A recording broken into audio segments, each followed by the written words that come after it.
Hello. Susie. Hi, Sarah. Hi, everybody. Hi.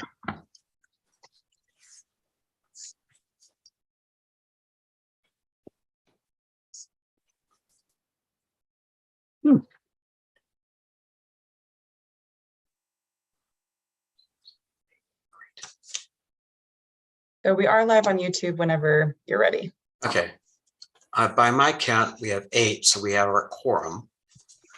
So I think we should get underway. So good evening, all. I'm now call the December 13th, 2022 meeting of the GPAC to order. This meeting is being streamed live on the city's YouTube channel, is also accessible at the Zoom webinar. And the link to the login should be on the calendar. So I will ask our staff assistant, Renata Robles, to do the roll call for to confirm attendance to the quorum. Glad to. Carol Singer. Here. Emma Hunt. Let me know if she would be absent. Stella Weatherspoon. Present. Matt Pease. Here. Beth Needle. She let me know she might be a little bit late. Chair Cervantes. Here. Thank you. Sarah Blumenfeld. Here. Susie Kelly. Here. Christine Rasmussen. Present. Chris Lee. Here. Thank you. And then Planning Commissioner Anna Radnich. Here. And Mayor Geringer, or Councilmember Geringer. Teresa who? No, I'm here. That's everybody. Thank you. Thank you. So we have a quorum. An agenda was included in the package by our protocol. After a motion and a second, we just approve it by consent. So may I have a motion to approve the agenda, please? I move we approve the agenda for December 13th of the GPAC committee. Thank you, Carol. So motion made by Carol Singer and this on Matt Pease seconded. So the motion is approved by consensus for the agenda. Our next item on the agenda is public comment. I don't recall seeing anything in the packet, but in as much as this is an important part of what we are about, I'd like to see if there are any members of the public who might be listening in who might want to make a comment. And so Renata, if you could open the floor, that would be very helpful. Thank you. If you would like to make a public comment, please use the raise hand feature at the bottom of your screen. And there are no hands raised. Thank you. So I'll bring it back for the key item on today's agenda, which is a presentation regarding the safety element. There are a number of items in the package there as we are sort of now really engaging with this topic.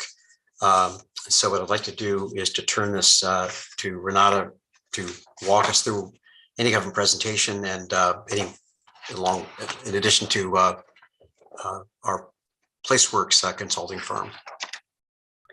Yes, so I'll just provide a brief overview and then I'll kick it over to Jacqueline and Tammy from PlaceWorks to provide the presentation. So the focus of tonight's meeting is the list of hazards, assets, and populations. So we'll provide a little bit more detail of what that is, but to focus the GPAC's discussion and feedback to staff, we are looking to confirm that this list is comprehensive in nature and kind of accurately captures those features for our resiliency as a community. And so we'll define those terms in a little bit greater detail, provide some examples, and be available for any questions. The secondary part of this for tonight's meeting is discussion about outreach. So we did have a conversation with the outreach subcommittee and PlaceWorks to review some content and some timing, and included in the packet as well was an updated timeline that included kind of the steps and timing for our outreach ahead of the workshops, which will occur next year. So we can discuss that in addition to materials provided by a GPAC committee member this afternoon. But I'll let the PlaceWorks team take it from here to discuss the hazards, assets, and populations memo. And you should be able to share screen now too. Okay, thanks, Renata. Let me just share my screen. Okay, can everyone see the PowerPoint? Yes, thank you. Awesome. So good evening, committee members. As Renata said, I'll be providing an overview of the vulnerability assessment process and also the draft list of hazards, populations, and assets. So a very short agenda for my presentation. I'll first go over the project team, key terms, and the vulnerability assessment process, and then I'll go over the contents of the draft list, followed by a discussion and answering any questions you may have. So our project team, as you all know, consists of Renata Robles as project manager and Greg Wolf on the city side. And then on the PlaceWorks side, our team is led by Tammy Seal as principal in charge and Eli Christie as project manager. I am the assistant project manager and Miles Barker is key staff on the project. So the safety element process consists of 3 main steps: conducting the vulnerability assessment, preparing the background report, and updating the information, goals, policies, and actions in the safety element itself. We're currently in the beginning stages of the vulnerability assessment. So the key questions we're asking in this phase include: how have hazards been felt in the community? What are your lived experiences? What are the community's lived experiences? What programs have been helpful in the past? And then once finalized in winter 2023, the vulnerability assessment results will be integrated into the background report, which will be used as a basis to update the safety element itself. So what is a vulnerability assessment? This assessment is required by SB 379 and evaluates how people and key community assets such as buildings, infrastructure, economic assets, natural resources, and key services may be affected by climate change hazards, and also the degree to which they're vulnerable. The assessment also evaluates the availability of existing policies, programs, and resources to help people and assets prepare for, respond to, and recover from impacts. The findings from this assessment will directly inform the development of policies in the safety element to reduce exposure to harm. So before I go into the vulnerability assessment process, I want to go over a few key terms that will be used throughout the assessment. So this first set of terms covers the information that goes into the vulnerability assessment and impact analysis. So the first is a community asset. I described many of these above. They're valued features of the community that may be harmed by hazards. So this is everything, all of the categories on that list of hazard, or the list of assets that are not populations. The next term is hazard. It's an event that has the potential to cause fatalities, injuries, property or infrastructure damage, interruption to businesses, or other types of harm or loss. So the hazards would be wildfire, flooding, or drought. Exposure is the presence of the people or assets in areas that are subject to harm. So in the assessment process, we'll identify, which populations or assets are in specific hazard areas, wildfire or flooding, we have those mapped. And impact, which are the effects, especially the negative effects of a hazard or other conditions associated with climate change. So the second set of terms covers the adaptive capacity analysis and also the overall vulnerability scoring process. So adaptive capacity is the ability of a population or asset to respond to, recover from, and adapt to climate change hazards using existing tools, resources, funding, and programs. That's why at the end of that memo, we have a list of all of the different programs that may respond and help the community currently be resilient to some of the hazards. Next is vulnerability, the degree to which natural, built, and human systems are susceptible to harm from exposures to stresses associated with environmental and social change, and from the absence of capacity to adapt. So essentially, vulnerability has 2 main components, the impact and the adaptive capacity, which we put together in the assessment. And then resilience, which is the capacity of any entity to prepare for disruptions, to recover from shocks and stresses, and then to adapt and change from a disruptive experience. So this is the vulnerability assessment process. Now that we have an overview of the key terms. So we use the list of hazards, populations, and assets as a direct input to begin the assessment. We'll start with identifying exposures, which is essentially identifying whether a particular population or asset will be affected by a particular hazard.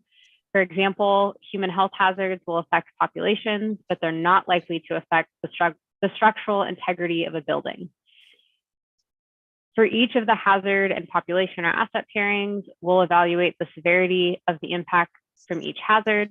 We'll then assess the adaptive capacity using those existing tools, resources, and funding mechanisms. And then the impact and adaptive capacity analyses will be the two factors that go into the vulnerability scoring. So the overall score reflects how susceptible a population or asset is to harm from a particular hazard. So an impact is a negative quality, adaptive capacity is a positive quality. So a hazard and asset pairing with a high impact and low adaptive capacity score would have a high vulnerability, whereas if a hazard and asset pairing has a low impact and a high adaptive capacity, it would have a low vulnerability score overall. So with that very brief overview, I'll now go over the contents of the draft list of hazards, populations, and assets. So a very quick overview. There's 4 main sections of the document. The first is the climate change hazards. We've briefly described 7 proposed hazards to be evaluated in the assessment and the data sources for those hazards. We included 18 different population categories.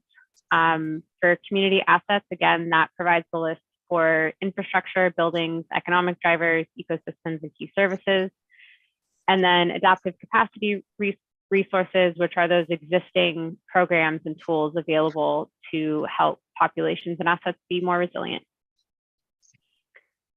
So as I go through this list, I'd like you all to keep in mind the following 3 questions for providing feedback. So the first is, are the hazards characterized accurately for the city of Lafayette? Are there any populations or community assets missing from the list? And are there any unique adaptive capacity resources in the city that our team should be aware of for conducting the assessment?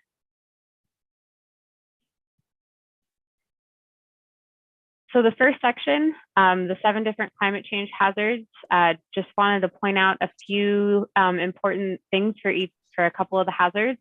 We have drought, extreme heat, and flooding. And then for human health hazards, that includes both vector-borne illnesses and viruses. The landslides, we focus on rainfall-induced landslides, since those are more directly related with climate change. For severe storms, that includes hazards such as high winds and public safety power shutoffs. And then for wildfire and smoke, we not only look at the flames of a fire affecting Lafayette, but also the smoke conditions from a wildfire that may be in the region and not directly in the city.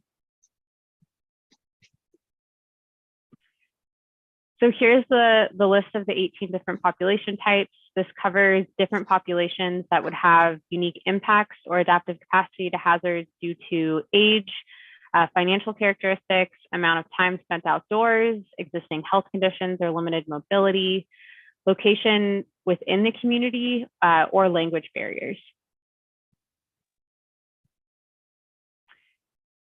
The first set of assets is infrastructure. So this includes 12 different types of infrastructure related to transportation, utilities, flood control, recreation, and communication.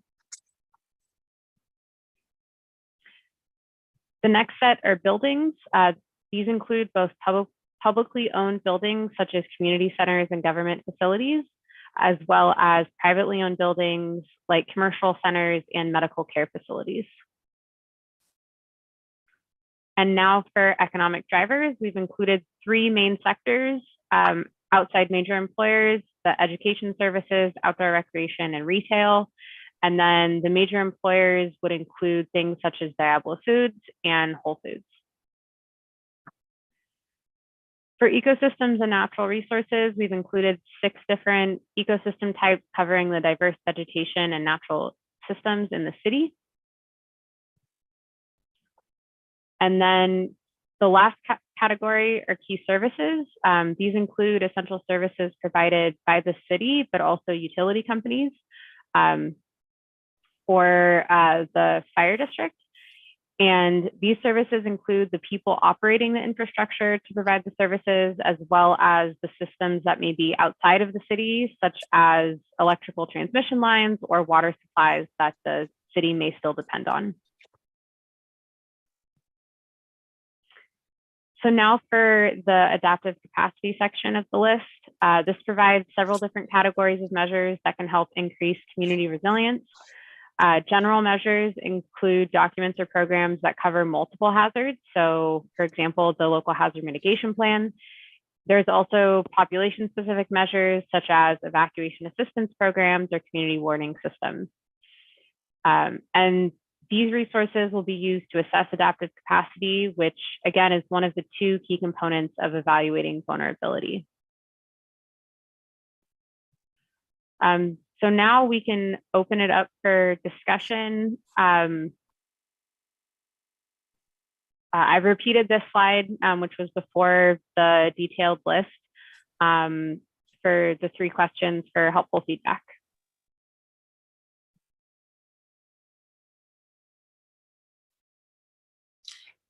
Thank you very much. Do you mind, can you pull it down just for a second, please? Do you mind? Yeah. Thanks so much. So what we'll do is, the sequencing we'll do is we'll sort of ask questions to clarify the presentation, the materials that were included in the agenda, just to make sure we sort of understand what we're dealing with here. I'll then turn to any public comment on what's presented here, and then we'll bring it back to the GPAC sort of for more discussion. So that's the sequencing we'll go through here. So I'll preface this by saying thank you for the presentation. It's helpful along with the materials that were in the package. So I'd like to see if there are any questions by members of GPAC. And I have one hand up. Anna, please go ahead, and then Christine. Thank you, Chair. Jacqueline, thank you for the presentation. I do have one question, hoping you can walk us through for the populations group. Why are renters included as a populations group? Just curious. So that's a great question. Renters are uniquely vulnerable because they don't own the property where they live. So the ability for renters to adapt may be different than that of a homeowner because they can't always control the property that they live on. Okay, that makes sense. Thank you. Then I got Christine and then Sarah with a few others afterwards. Okay, so I guess I just want to make sure, well, kind of asking sort of in the same vein as Anna did with the renters and the property owners. So how about people who are owners of, so landlords who own lower income unit buildings? Would that be something that, or property owners, is that something that we would be considering too, or is that not?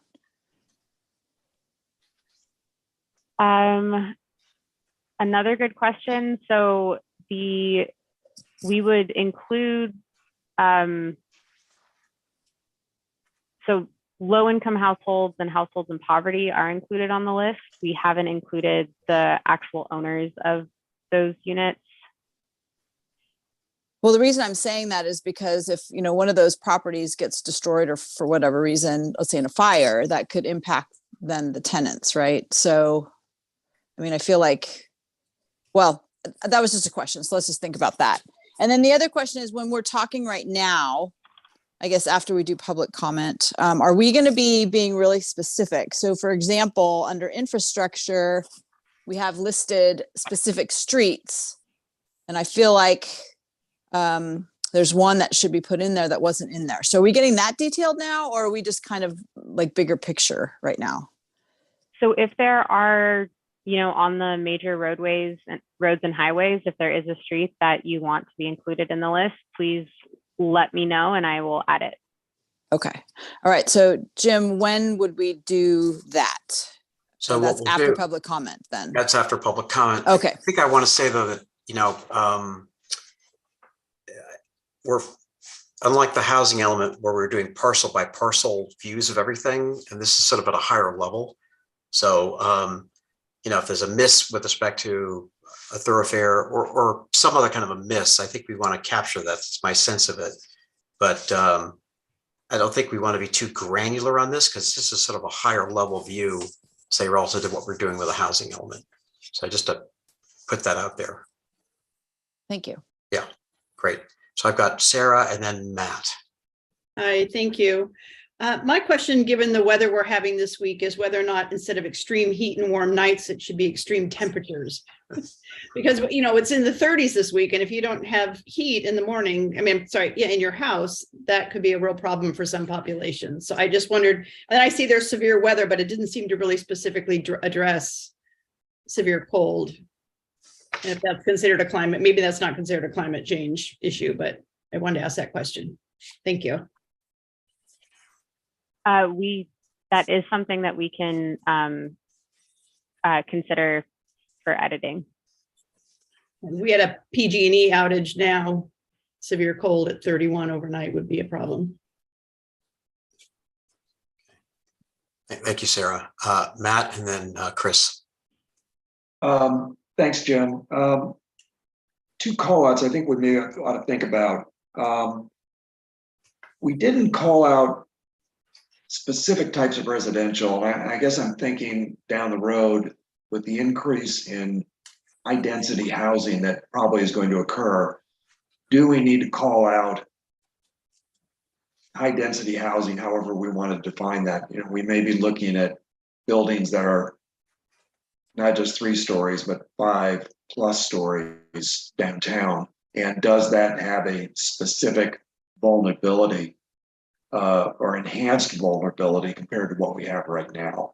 I'm not sure exactly where you want to put that, but I think it's a risk factor that we ought to call out. The second one was on infrastructure. You called out electric charging stations, but what about gas stations?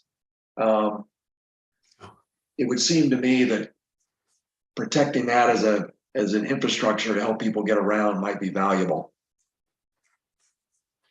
I'm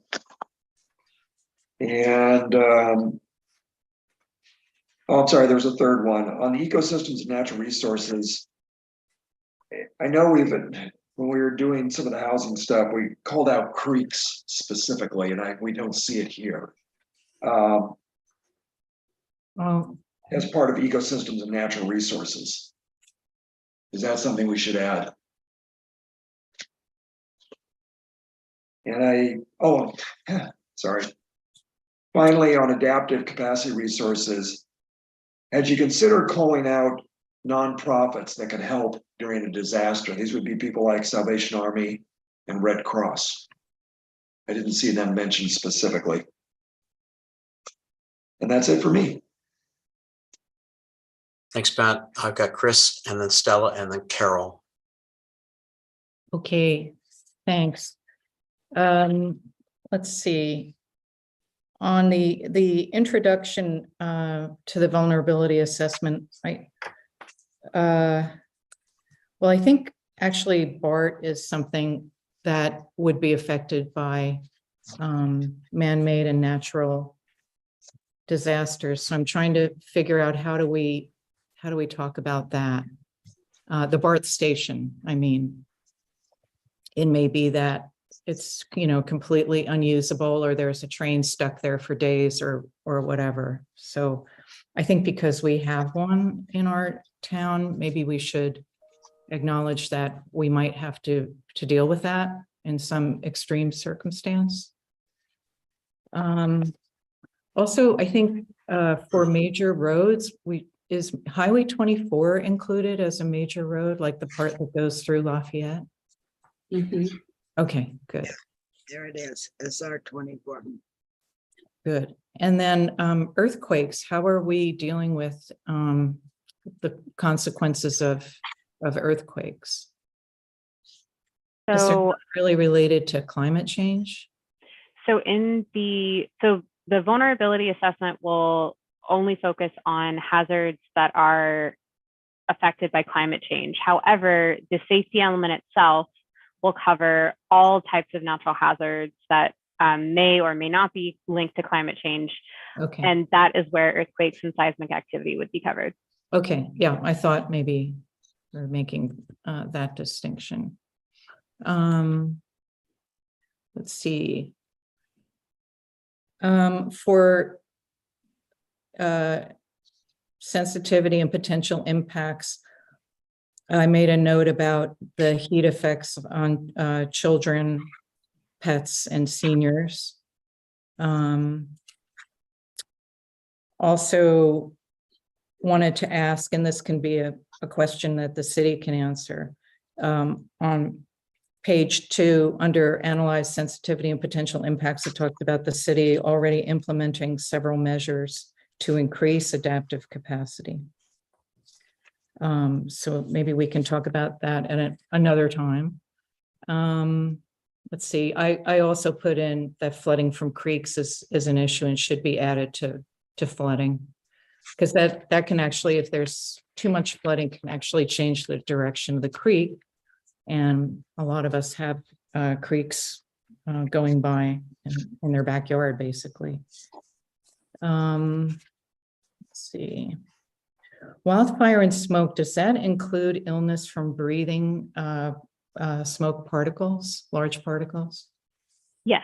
Okay. It would include the health hazards from smoke. Okay. Let's see.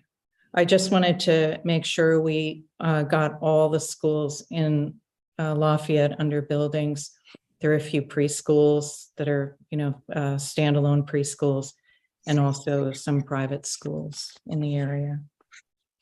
Let's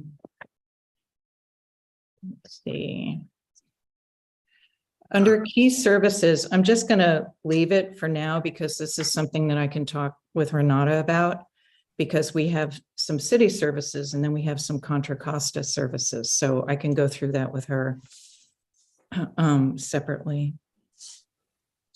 And I saw the phrase Lafayette Annex, and I'm not sure what that is. So in the local hazard mitigation plan, the county did a multi-jurisdictional plan. So Lafayette has its own chapter, but in the HMP, it's just called an annex, but it's the Lafayette chapter. Oh, so that must be the county portion of Lafayette? No, outside city limits? it's the city. Yeah. So there's a countywide local hazard mitigation plan, which includes, evaluates hazards of all the cities in the county. And so our portion is called the Lafayette Annex. So like Jacqueline said, it's just our chapter that focuses on our hazards. So there's like an Orinda Annex and a Moraga Annex and so on. Right. Okay. I thought we were going to take over another community. I know, I was like, let's see.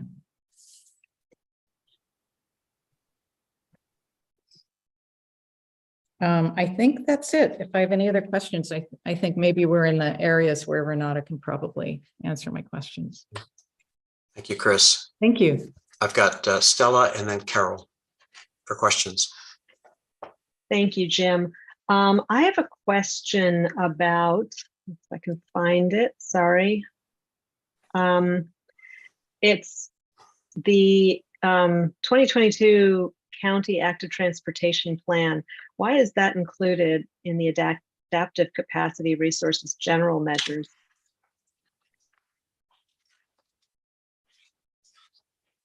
I think that would affect so in infrastructure, we include the bicycle and pedestrian trails. So that would relate to that, as well as the recreation, outdoor recreation. It relates to a couple of the assets instead of to a particular hazard. Okay, I understand. And I have a number of items to add, but I think I should hold that until the next segment. Okay. Right. Very good. I think that is my my one question. Thank you. Thank you, Stella. Carol and then Susie. Well, I have the same thing to add something, so we'll wait on that. I would do that. We're trying just to get clarifications here, so. And then Okay. Susie, please. Okay, so I was looking for clarification on page 4 under population. Persons without a high school diploma, that one confused me. Why they might be at more risk. So persons without a high school degree may not, they have a slightly different adaptive capacity. It may be slightly lower than those with a high school degree. There may not be as many opportunities for them to take advantage of some of the resources.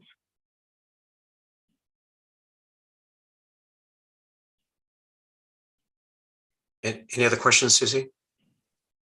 Jim, I'm sorry. Go ahead, Carol. So I got Carol. Go, Carol. Well, I would wonder about that too. There are a lot of people without high school degrees in the tech industry who have a lot of money.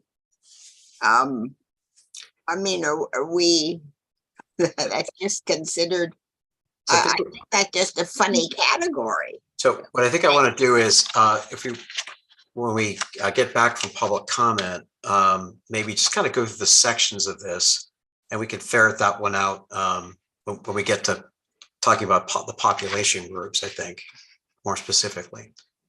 Okay. Any other questions, clarifications from GPAC members on the presentation or the materials that were included in the agenda? Don't see any hands up. So I've got a couple, and some of this may touch on what others have raised. So this is all, I guess I have to think about this as with the full title, which is it's the climate change vulnerability assessment. And we use the shorthand of vulnerability assessment, but because there are things out there that, like to Chris's point, earthquakes, big risk, not touched by this because it's not related to climate change. So I think I think as part of this is just making sure that we make that clear to people. This is what we're focusing on here for this particular exercise.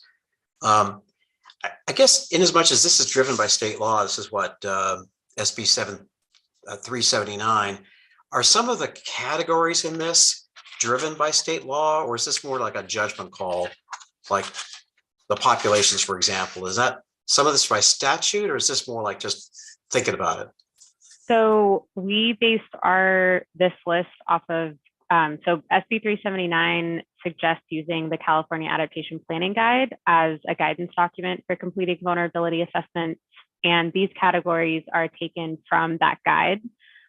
So that guide lists out different categories of populations, and there are other state documents, such as the California Fourth Climate Assessment, that also lists some populations that are particularly susceptible to harm due to climate change hazards. So we're drawing from all of those state guidance documents. Okay, so then there is like underneath all this is sort of like I don't know what to call it, like precedent, or there are other documents that other jurisdictions have used that we're sort of working off of. Is that the right way to think about this? Yes, more or less. Okay, so if But it is unique to each jurisdiction. For example, someone in like low income is defined differently in each county across California. So. Right. Okay. And then, there are risks all over the place. Some of them to me are, initial cap risks, and some of them are all cap risks, because not all risks are the same. So when the process that you described earlier, I'm thinking there's a matrix here in the end where you're going to have a cluster of risks that are going to be at the top and other ones sort of at the bottom. Is this kind of where it goes with the vulnerability assessment? Yeah. So essentially, how our process works is we'll come up with the final product will be a matrix of scores ranging from V1, which are minimal vulnerability, up to V5, which is severe vulnerability, and then all of the scores in between. So those that are scored V4 and V5 are typically the most vulnerable. It's not that, V3 and below are not, but the V4 and V5s would be more critical vulnerabilities. Okay, which will inform then how much focus or attention we place on certain things, because you can't cover everything necessarily. So I think the logic there, is that fair? Right. Exactly, yeah. And then the other question I had on this is that there are other jurisdictions that touch on many of these things. So, the power grid is run by PG&E. We don't have a municipal power enterprise here. So we're the little dog in that one, but yet that's something which is included. So it's like, aren't some of these things really more the purview of other jurisdictions than us? Yes. So part of the key services, there are a couple building assets, but really the key services is getting at the fact that, energy delivery services are not something in the purview of the city, but the city is affected by it. So if there's a public safety power shutoff, the city may not control whether that happens, but the city and its residents are affected by it. So that's why we have these categories of things that are outside of what the city does. Okay. And then I guess that all filters into this matrix that you come up with, because there's things that are risks that we can maybe have more of an impact on versus ones that we're at the tail end of that then. Right. So part of the adaptive capacity thinking is the ability, if there's more coordination and, if there's a longer process to get something done, it's, maybe not as high of an adaptive capacity because it is more of an extensive process. Okay. All right. That's helpful. Thank you for the clarification. I do see a hand up. Stella's coming back for a second round here, so please go ahead. Thank you, Jim. I forgot my second question, but I just found it. So under the population section, number 11, persons living on a single access road, roads with only a single entry or exit point. I just want to clarify, is that every cul-de-sac in the city that may have 6 to 12 houses on it, all accessed by that one entry point? So for this particular population, we base our analysis off of one of the maps created for the safety element. So it'll be called something like evacuation constrained residential parcels, which is basically proximity to one of the evacuation routes in the city, or people who are living on a single access road. So people living on, a cul-de-sac that may be near a major road and only, again, 6 to 10 homes on that cul-de-sac, they may not be considered a single access road, but a cul-de-sac that, is off a more remote road in the outskirts of the city, they might be considered a single access road. Okay, thank you. And I will just note that the city, as part of the housing element, did conduct an analysis of, as required per state law. I think I can't remember if it's AB or SB 747. But we did do an analysis and map roads with one way in and one way out that have more than 30 homes on them as a risk area. So we do have that identified already. Thank you. Okay. Unless there are any other questions or clarifications, I'm going to ask Renat, if you could please open up for the public to see if there are any comments on this topic from members of the public who might be listening in. If you would like to make a public comment on this item, please use the raise hand function. And there are no hands raised. Okay, thank you very much. So we're going to turn back here for discussion, and this gets into some of the questions that Jacqueline asked us about. I'm kind of thinking maybe just to kind of organize our approach on this so we're not all over the board. Maybe take a page from the work we did on the housing element, which is maybe just deal with this by sections. So we can sort of like kind of chew through topics that are kind of where we can maybe interact with each other if that's possible. So if I get the forbearance from the GPAC on that, I think then that would mean if we march through this, and I'm looking at the memo that was in the package, the first topic area might be climate change hazards. And we have populations, infrastructure, buildings, economic drivers, and so on. I think it's a good approach as any, I think, here, but that'll at least I think give back to PlaceWorks, some of our feedback on this. And maybe, Jacqueline, if you could just put up on the screen just for a second here, the questions again. I think it might be helpful just as a refresher so we can all take a look at what you're looking for from us. Okay. So we'll talk about the hazards first and the populations. That's the next topic area, adaptive resources. Okay. All right, great. Thank you so much. So then what I'd like to do is to have us focus on first climate change hazards. That's like page 2 and 3 of the memo. And I think there it's like, I guess, Jacqueline, the question is like, are we missing anything?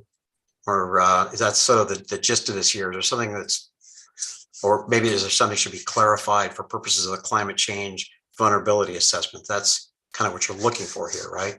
Yeah, so are the hazards characterized accurately for Lafayette? So questions like the earthquake question that you all had, that is a great question to ask in this section. So any questions like that or edits?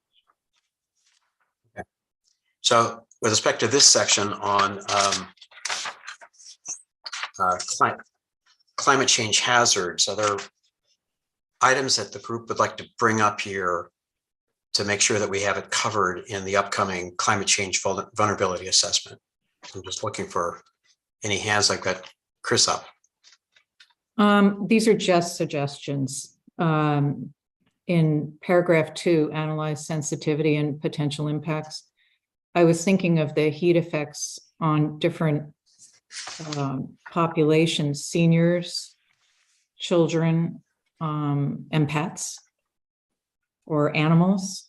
I don't know if we want to get down to that level. So children and seniors are included below, so they will be included. So they will be assessed for impacts from extreme heat or extreme temperatures, whichever one we go with. Oh, okay. I'm sorry. Where are they? So I can. So those are in the list of populations. Oh, okay. All right. Page 3. What about pets and like other animals? There's horses on Glenside Drive that everybody worries about when it gets really hot. And I agree with Christine on that. Sorry, I'm jumping in, but I had that thought too. So I just want to say, I think that should be included. Okay.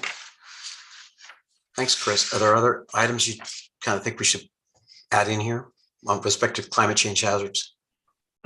Just a statement that I was happy to see. It says the city is already implementing several measures to increase adaptive capacity. So that's actually great. Okay, good. Thank you. I've got Stella. Thanks, Jim. So I think right now you just want us to let you know if there's any hazards to add to this list. That's drought, extreme heat, etc. And not so much detail of the description of the hazard, like if there's a point that's missing. I think that could be helpful. I don't want, Jacqueline, you're the one who's looking for feedback here. So maybe I should actually let you answer that question. If there is a point that's missing in a hazard, or if there's, more information about it that you have, that would be helpful as well. Okay. Well, the one that came to mind was under flooding. You mentioned the dam inundation at the reservoir, but the EBMUD pipelines come through the city of Lafayette, starting over by Acalanes High School, and they run across the entire city by Mount Diablo. between Mount Diablo and the freeway. They're labeled high pressure up here where I am by the high school. And so I would assume that if there was some kind of a major seismic event, that those pipelines could break and that there would be a very large amount of water coming out of them. As I understand, there are two, and they are around maybe 7 to 9 feet wide. Mhm. I think that is a good point. I'm not, so this is a climate change vulnerability assessment, or this is the foundation for that. I mean, that's a risk, clearly. Jacqueline, I'll leave it to you as to whether that's a climate change related type of risk that. So that would actually be covered under when we look at all of the hazards affecting water and wastewater infrastructure. It would be included under water because that's one of the pieces of water infrastructure. So hazards like landslides, we would look at that. But again, we wouldn't be assessing seismic activity. However, that could be covered in the background report, so separately. Okay, I mentioned seismic, but I mean, I don't know what the other natural hazard risks are that relate to that pipeline. I mean, I would imagine that if there's a enormous amount of water coming from the upstream Sierra, that, I mean, potentially it could be unmanageable for EdMUD to control. I don't know. I'm just throwing it out there. It's a major infrastructure in the city. It's unique. It brings all the water into the entire East Bay. And so just something that I wanted to make note of. Good point. Thank you. Thank you. Thank you, Stella. Christine? So I don't know, this might be a bit of a stretch, but I just kind of started thinking bigger picture when we started talking about pets, which I do believe should be included because that will affect behavior of, families that have pets. They may, we saw what happened with Katrina. They didn't want to leave their pets behind. So I do agree that this is a very good addition. I had a question though, because it does relate to climate change to some extent.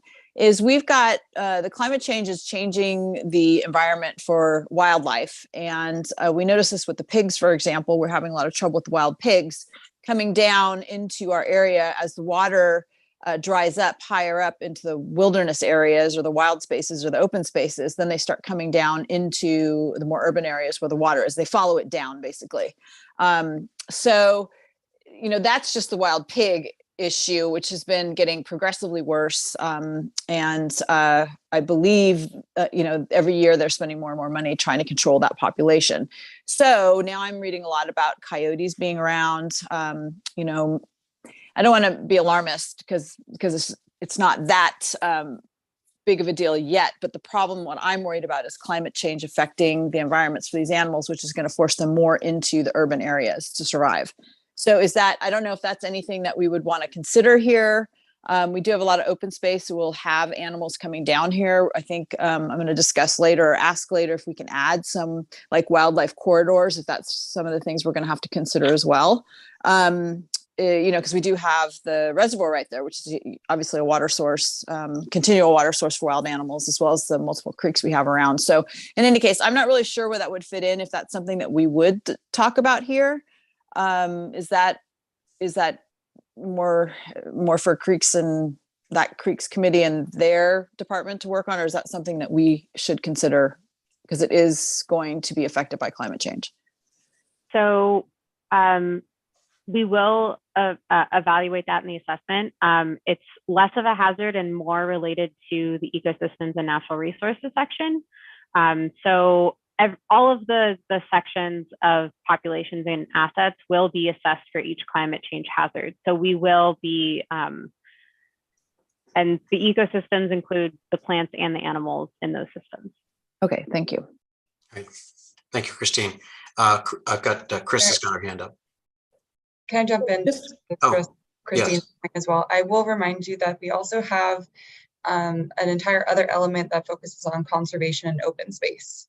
So that is a topic that is covered in the general plan, and we'll dive into as well later on. So that will be the topic for year 9 of the GPAC. Chris has got. Okay, Christine, you got your. Thank you, Chris Lee.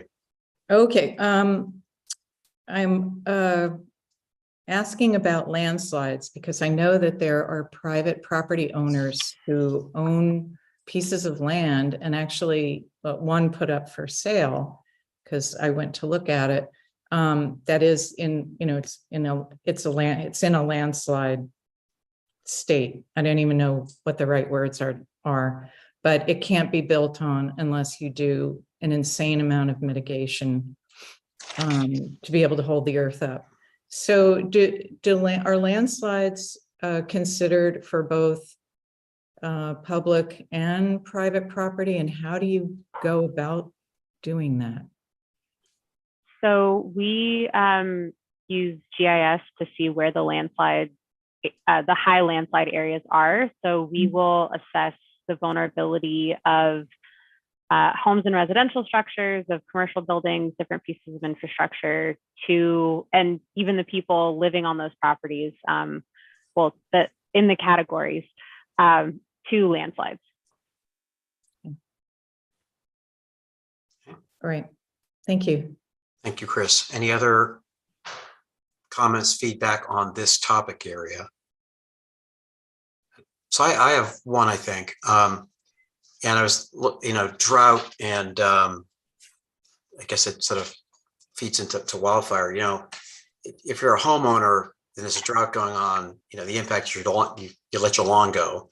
But in terms of the environment around us, I think that there's a real impact around here is that with the drought we've been experiencing, which is then compounded by other effects like wood-boring beetles, where there's a significant die-off of Monterey pine trees all through this area, which leads right to enhanced fire risk. And I wonder if I was kind of looking for that in the drought write-up. I didn't see it, but I thought, there is actually a real impact to drought. It increases risks on the fire front. And was thinking that maybe that's something that should be, I don't know whether it belongs to the drought category and the wildfire category, but the fuel load for wildfires has been expanded by virtue of the drought we've been in. So I think that may be something in there maybe to touch on, just as something for you guys to think about. So we'll evaluate that in both how drought is affecting the trees and the vegetation, creating more fuels, and then how that is also fueling, so making the wildfires worse or increasing the potential for wildfires. So yeah, we try to look at the compounding hazards, like the one you just described. Okay, that's great. Thank you very much. Any other suggestions on this topic here before we move on to the next one, which is populations? I don't see any hands up. And here, I kind of shared some of the questions that other folks raised earlier on this topic here, but so just to preface this on the population side, so we have these 18 categories, and I guess you could expand it further, I suppose, or shrink it, but this is kind of driven by the kind of the state of the art, if you will, for these kinds of studies. Is that one way of looking at this, Jacqueline, or would you like us to sort of go at this hammer and tong here? So the basis of the list is really from the Office of Planning, the California Office of Planning and Research, their vulnerable communities list, which is also in the 4th Climate Change Assessment, which is also in the Adaptation Planning Guide. So it's really best practices, and then detailed information like the 2020 point in time count, the low income threshold, the poverty threshold are really tailored, or even the languages of those linguistically isolated persons are more tailored to what is in the city. So then it may be that really the question here isn't so much dropping some of these off. It's like, are we missing any? So instead of 18, maybe we should be at 25. I don't know, but that's the thrust of this, as I understand. Is that a fair way of looking at this? Yes, exactly. Okay, great. So just want to preface that for folks. So I've got Stella, you've got your hand up. Yeah, thank you. So I'm just curious, at what level of detail are you collecting this from the census, or is this census tract? data that you would be getting for these? So we try to get as refined data as possible. Sometimes it's at the block group level, sometimes it's at the census tract, just based on how the data is collected. There are others like outdoor workers or persons experiencing homelessness that you don't really know exactly where these populations are. So the analysis is kind of more general. I see. Okay, so outdoor workers is not people who live in Lafayette who have a job that is outdoors. It's people who are working in the city outdoors. Yeah, it would be both. Okay. Yeah. Oh, okay. Okay. And there's one that I would recommend adding, which is female-headed households.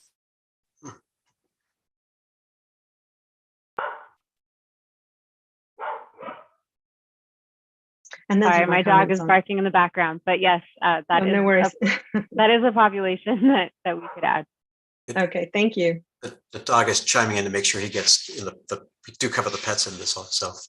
Of course. Thank you, Stella. Anything else? Because I've got Sarah up.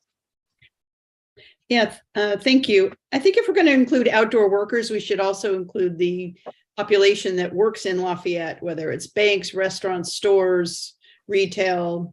I mean, that's got to be a huge population, probably even greater than outdoor workers on any given day. And that was my comment. Or unless I missed it and it's in there somewhere. So would that be like retail workers or? Well, I think that there's a lot of people that work and run this town and make it go on a daily basis that don't live in Lafayette, not just outdoor workers. So I think in the effects to those populations, I think that would be more covered in economic drivers, which includes kind of the population component. For example, in some jurisdictions, like flooding would prevent workers from getting to their place of work, which we would, write out, and it would increase the vulnerability of flooding to that particular economic sector. Thank you. Any other observations, suggestions on this topic area on populations? Don't see any hands up. Sarah, you still have your hand up. You're all set? Great, thank you. I do want to say, just as an observation, I do appreciate that you've included the people living on single access roads. And as much as my neighborhood is like that, I'm glad that's on the topic list. Okay, so we're going to move on to infrastructure, which is page 4 and 5 of the memo. And so the 12 asset groups, and again, Jacqueline, as I understand it, this is sort of like, this is all drawn from, you've referenced certain sources here. So it's just kind of, this is the standard list. Is that a fair way of understanding this? Yes, and we used data from kind of an online database and also the local hazard mitigation plan. Okay. To be consistent. So the idea here maybe is that, are we missing anything again? Should there be something added to it? So, okay, great, thank you. I see 2 hands up. I've got Carol followed by Matt and then Stella. Thank you, Jim. All right, under number 10, community parks. We're missing Hamlin Park, the Rain Garden, and Gazebo Park.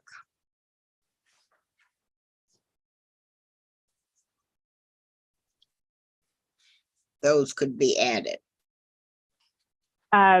Which are those community parks?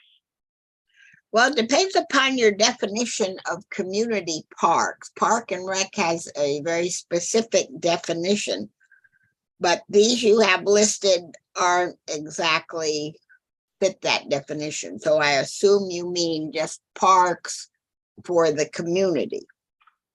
And could you just repeat the specific names of those? Yeah, Hamlin Park,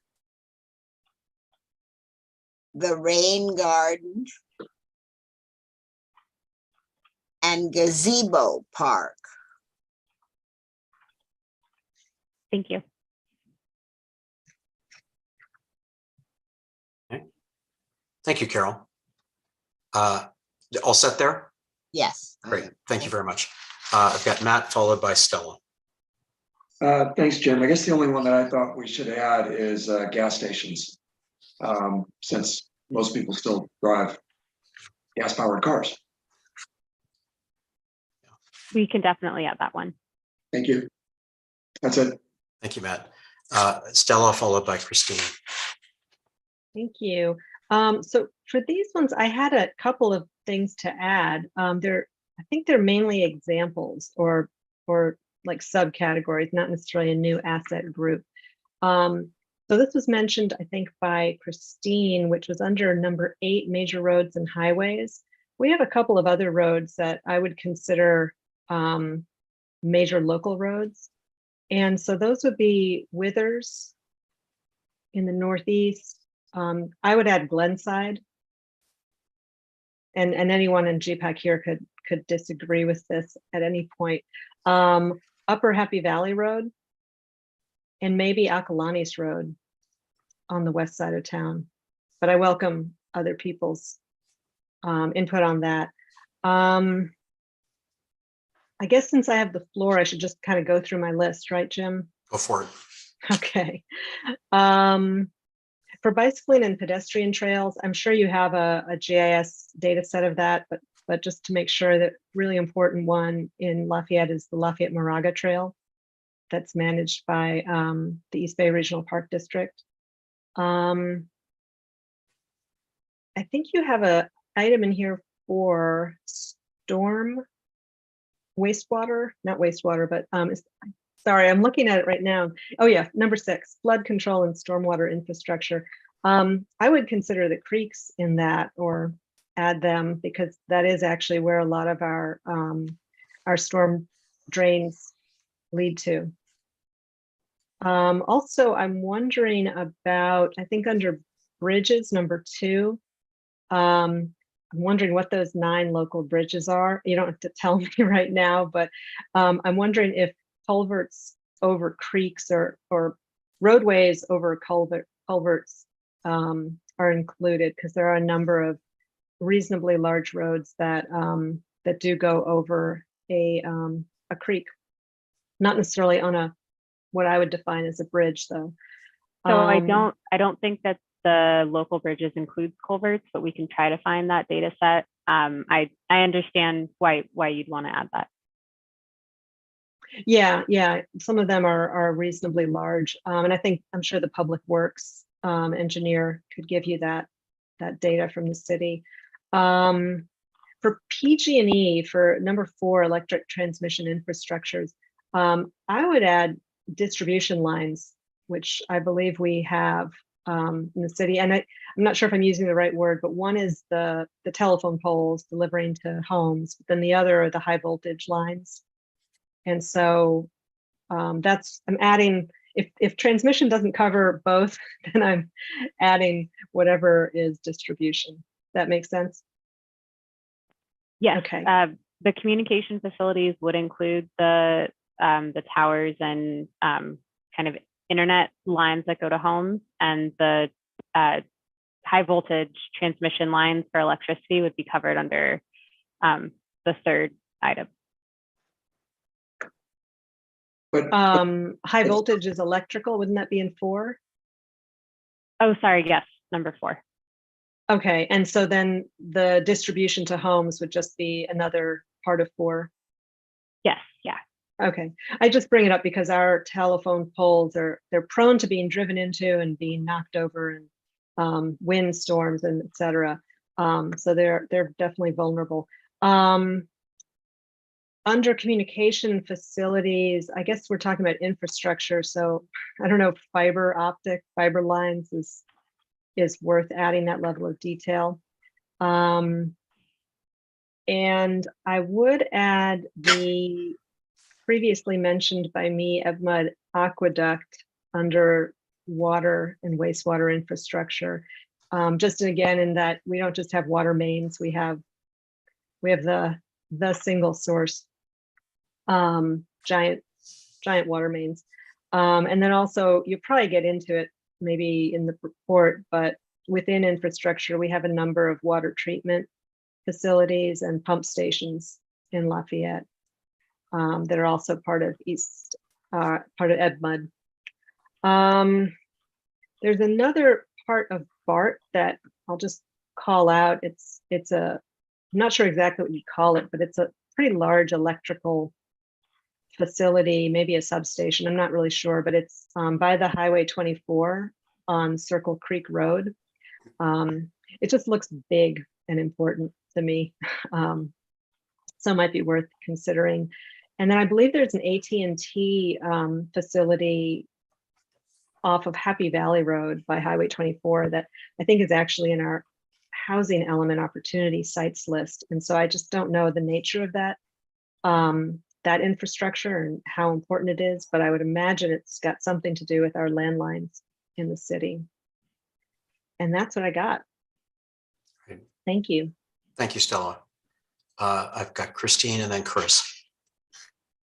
Okay, mine is for the infrastructure item number 8. I needed to add, in addition to Glenside, is Release Station Road.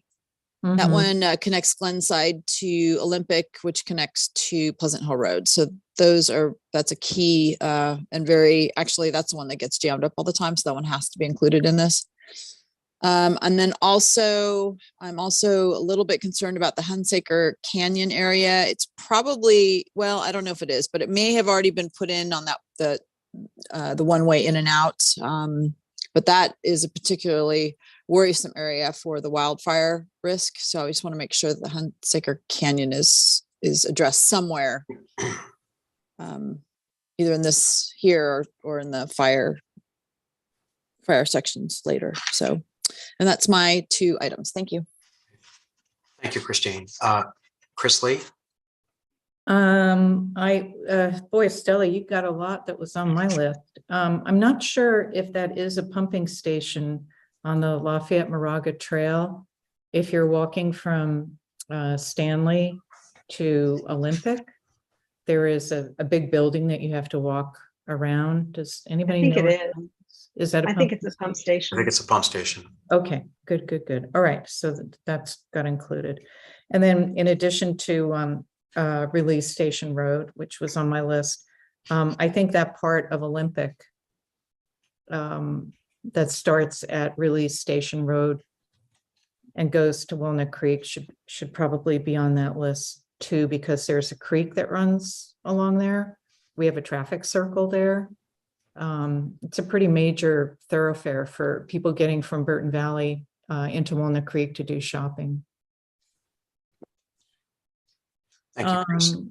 And let's see, I had one more. Oh, I guess still, I'm just want to confirm that this might be added in what you discussed in terms of Comcast equipment and PG&E equipment, but there are boxes, very large boxes that are along Moraga Road that are periodically worked on. And in fact, there's an area that isn't, it's not private property. I've got to think has to do with PG&E. So maybe I'll take a closer look at that and make sure that we've already identified those. And that's it. Great. Thank you, Chris. Carol, and then I've got Stella again. Yeah, I'm not sure under number 8, major roads and highways and then local. I'm not sure what there's a definition of major roads, but we were getting into with Upper Happy Valley and Release Station, we're getting into major evacuation routes. So we should have Akalani's Road on there. That's how all that neighborhood over there is going to get out. Akalani's Road. Mm-hmm. I'd like to add that. Thank you, Carol. That's all. Okay, thank you very much. And Stella. Yeah, Chris's mention of some utility areas reminded me of something, which is the, I don't know what it is, but it's the PG&E gas infrastructure that they put in at the corner of Olympic and Release Station Road. Right. That's big. Something important must be happening there. So I would add it. They have a fence around it. Yeah, big fence, big wall. Certainly was important to PG&E, and I assume very important to our community as well. So that might be an add-on to number 9. Mhm. Okay, thank you. So Christine and Carol, then I think we want to wrap this one up if we can. So Christine, please go ahead. I'm not sure if you guys mentioned this one or not, or if it's already on the list, but what is that station? There's some sort, probably water over by Stanley School behind that. Did you guys talk about that one? Yeah. Okay, that one's already been mentioned. Okay, good. The other thing was too, I just wanted to make sure, and I know there's several ways you can get from Moraga through to Lafayette, and I just want to make sure that all of those roads have been covered. I know St. Mary's was, I think, over by you, Moraga Road for Chris, and then Akalani's. Are those the only 3 ways that Moraga residents would come through Lafayette, or is there anything else that's not on there? I think that's it, right? That's it. Okay. Just making sure they're all covered. Thanks. Okay, I don't see any other hands up here. And I think for my 2 cents, I want to echo what Stella said, that these roads where they're over culverts and creeks, I think are significant. If you look at the experience that Orinda had on Minor Road, I mean, that was a real major disaster for the local community there. And our friends, our neighbors in Moraga have dealt with issues with respect to storm drains and sinkholes. Sinkholes.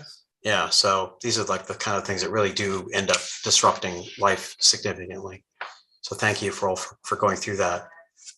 Christine, do you have your hand? Oh, no, you don't. Thank you. Okay, so we're going to move on to buildings here. And I guess the question again is, are we missing anything? So maybe if I could see people have anything. I see Matt's got his hand up, and we'll take it from there. Yeah, Jacqueline, I don't know if this is the right place to put it, but the issue I brought up earlier about high density buildings and the particular issues that we're going to be faced with there, whether it's fire, power outages, elevators not working. Is that the right place to put it in your opinion? That is a good question. So it would be a subset of homes and residential structures, and we can take a look at where the high density buildings are and work with Renata on adding that to the list. Okay, I mean, wherever you decide it needs to be put, I just think it's a future issue that's going to become a bigger and bigger part of what we have to deal with if there is a climate related disaster. So I'll leave that to your discretion where to insert it. Okay. Thank you. That's all, Jim. Thank you. Thank you, Matt. And Stella's got her hand up. Thank you. I guess I have a question about number 2. Why would you put commercial centers down and not maybe the whole commercial strip of Mount Diablo? We can add that in. We were basing it off of the maps we have. So if we should put the Mount Diablo commercial area, we can do that. Yeah, I would advocate for that. I think the commercial corridor is important, just as important as the individual centers. Although I understand that in the mapping data, shopping malls are one of the things that they include. I also, I think, echo what I'm not sure which of my committee members had mentioned about schools, that we include perhaps some of the smaller commercial preschools, as well as some of the private schools, such as Bentley Upper School, which I think you also mentioned as a major employer. But also we have a private school called the Meher School. And I'm sure that maybe city staff could.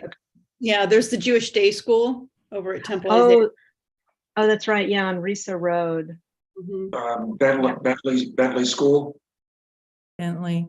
Yeah, Bentley Upper School. And maybe city staff can obtain the list of preschools. I'm not sure what they all are.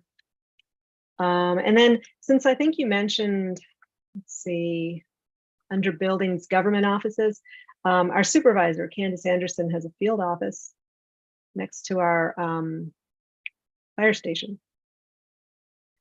And the last thing is, I think in medical care and facilities, a lot of these are group offices, but I think we probably have more. We do have a really large number of medical professional offices that are scattered throughout a lot of the smaller commercial buildings.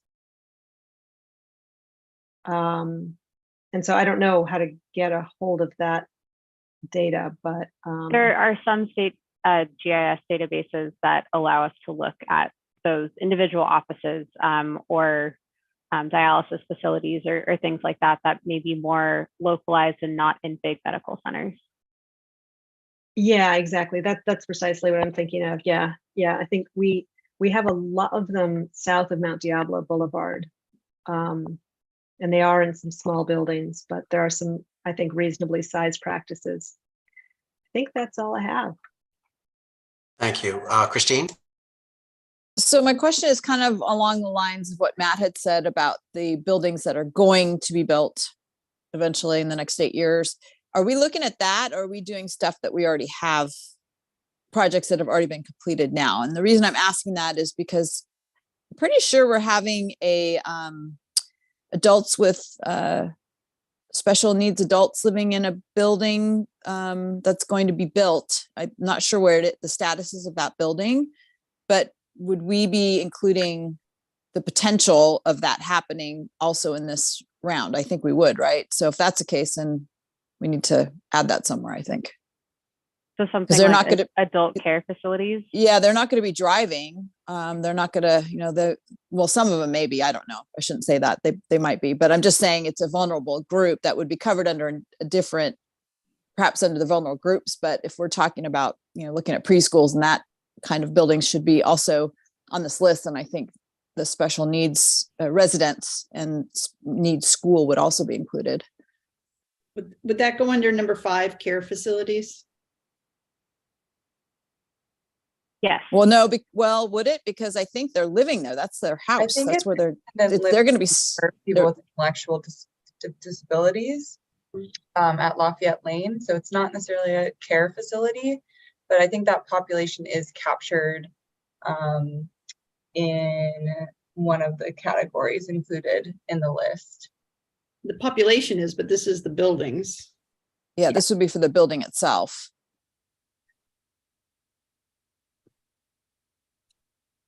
I'll defer to PlaceWorks on that. I'm writing that down now, and we can take a look to see if it falls into one of the other building categories or if it should stand alone as its own. Because it will be a residence. They'll be living there. They won't be having care necessarily. So anyway, thank you. Okay. Christine and then Carol. Oh, do you mean Chris? I do go by Christine. Great. Yeah. My apologies. It's like Chris and then Carol. That's okay. Oh, you need a new chair. That was how I was a year ago, Jim. I wanted to now that we're talking about special populations, the Las Trampas is a day care center, right? The one that was just completed off of Moraga Boulevard by the trail? Yep. Okay, Right. so we should probably add that. And then police headquarters. Should probably add that building. And then I'm wondering if the Veterans Building is, because that's a pretty central meeting place for the city.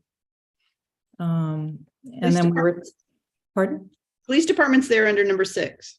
Oh, it is? Yeah. Oh, public safety. Okay, see it. All right.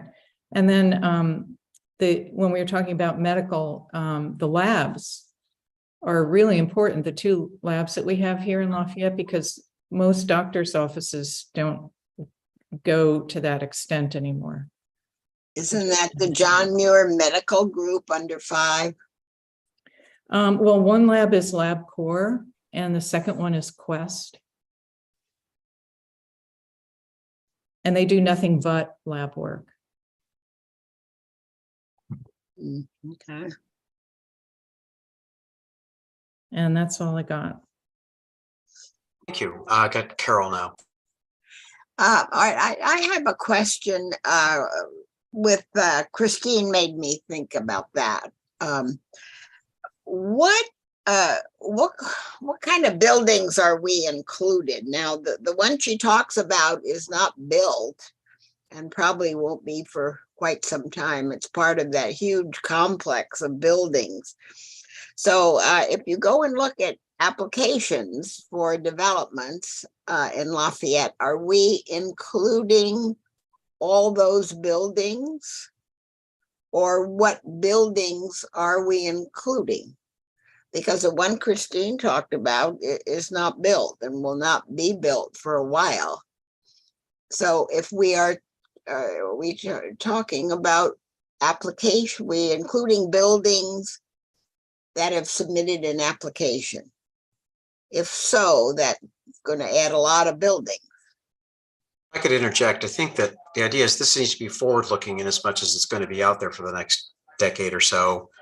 And I don't think we list all the specific buildings. We have category 4 homes and residential structures. Homes to me would apply single family. Maybe it's residential structures, residential apartment structure or something, but just to capture, you know, the possibility that we will have higher density residential in the city, given the housing element. So it's just to be, I think the idea is to be forward looking, and we could maybe be general about how we describe it. I would think.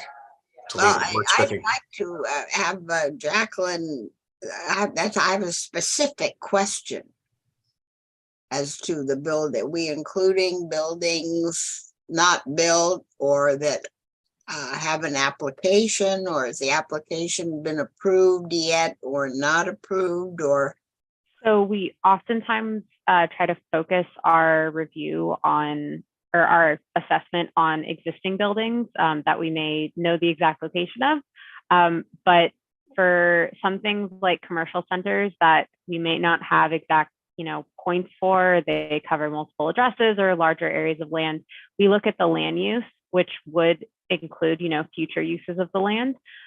So we could include more generally what a future building might be, or what a future, commercial area might be, but not the, specific development or projects in the pipeline. okay, because in that Lafayette Lane, we are including all the buildings that are there now. And if we include the one Christine mentioned, we are including buildings that will replace the ones that we have now. I'm curious how that works, because there are a number of situations around town with the same thing. Same, we including the buildings there, and then do we include the application that will eradicate those buildings, and we include the ones coming? I'm very confused about how this is going to work. Yep, so I can review the major development projects with the PlaceWorks team. I don't know that it will, I think to Matt's point, maybe we create a subcategory that's multifamily residential, and then we create another subcategory that's senior housing, and then housing for those with intellectual disabilities. I think that's again, Carol, we need to keep this very general. We're not going project by project for the purpose of this vulnerability assessment. We're kind of looking wholesale. Okay, what are those assets? What are those risks? But I think it is a good point too, that there are different risks associated with multifamily housing as opposed to our more low density kind of rural neighborhoods, single family neighborhoods. So I think we're not going to get as specific as projects that are under review versus those under construction. But I think the concept of multifamily, forthcoming multifamily we'll consider that too. I would think you want broad categories in this and not make it overly specific, but we'll leave that to PlaceWorks.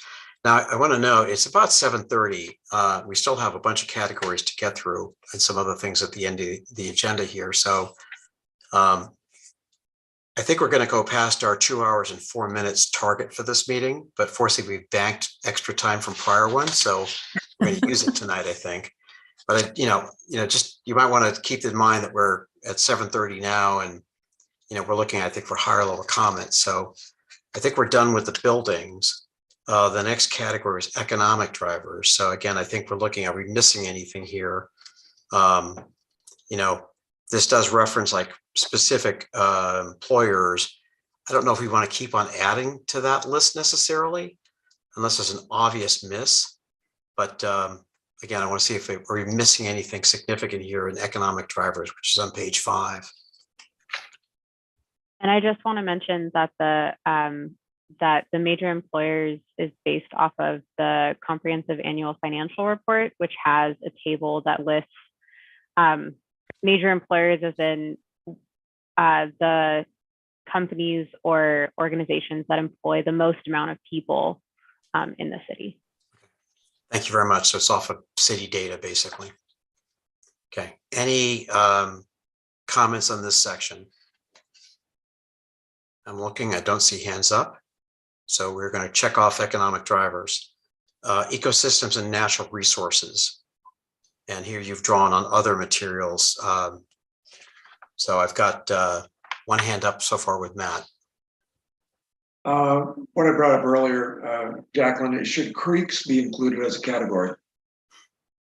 So right now we have riparian woodlands, which would essentially be where most of the creeks are. So we can just add riparian areas and creeks. So essentially revising that category slightly to make sure that we include that. Yeah, I think if you call out creeks, I think it'll resonate with people. So that'd be a good idea. Thank you. That's it. Thank you, Matt.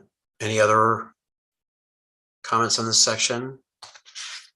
I do not see any other hands up, so we're going to check that one off. Oh, sorry, really Christine. quickly. Yeah, sorry. I just want to make sure my idea about the environment, I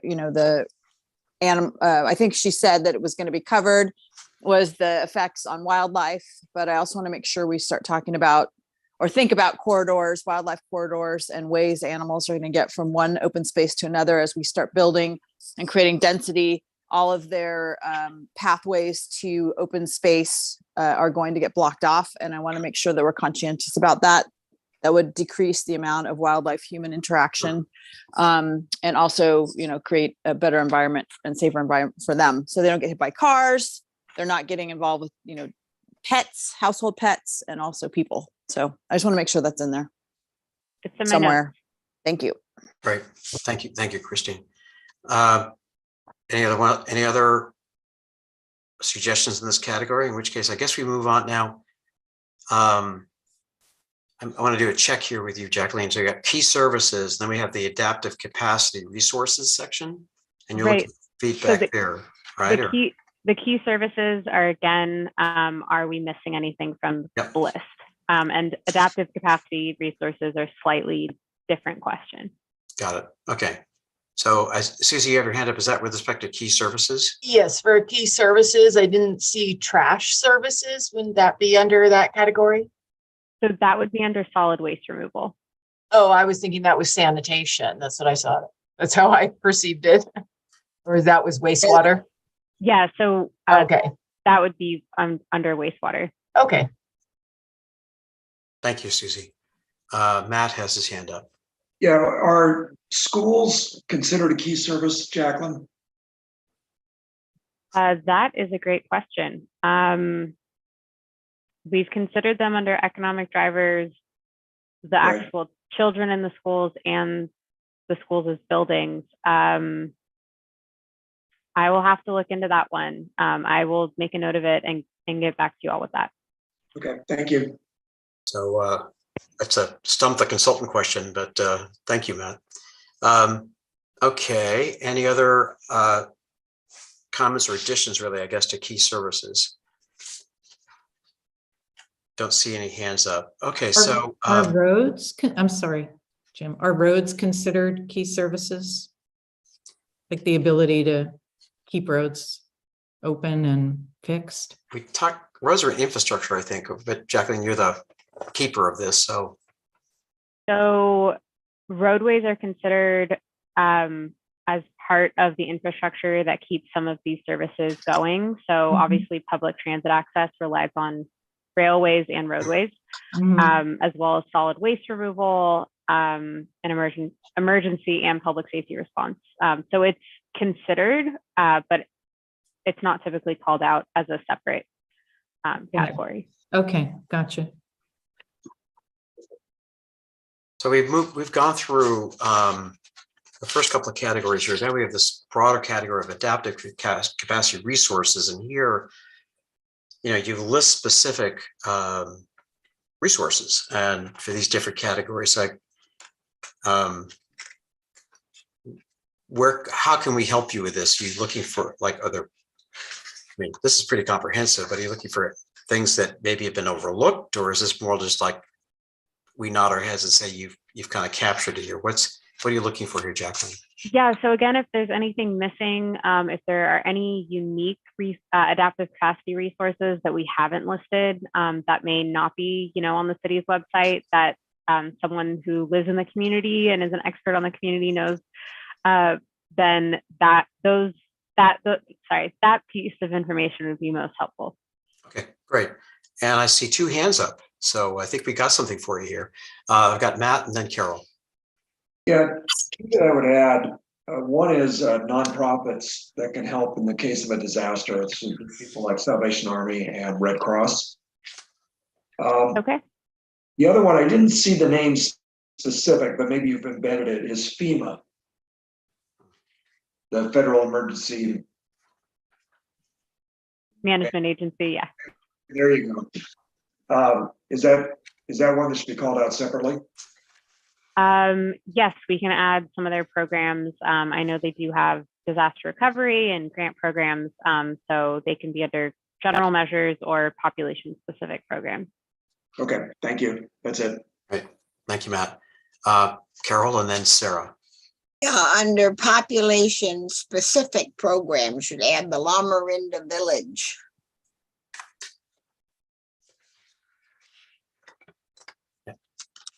Good catch. Any other ones, Carol? No, thank you. Okay, great, thank you. And Sarah. I apologize if I missed it, but is CERT on here? I don't think so, but that is a great one to add. That's a very good catch. And is the city's CERT program through the fire district, or is it a city specific program? I'm It's going to the fire guess. district. Yeah, I was Okay. going to guess. It's Moraga Orinda. Sorry, it's Moraga Orinda Fire District, not Con Fire. And covers La Marinda. Sorry, La Marinda CERT.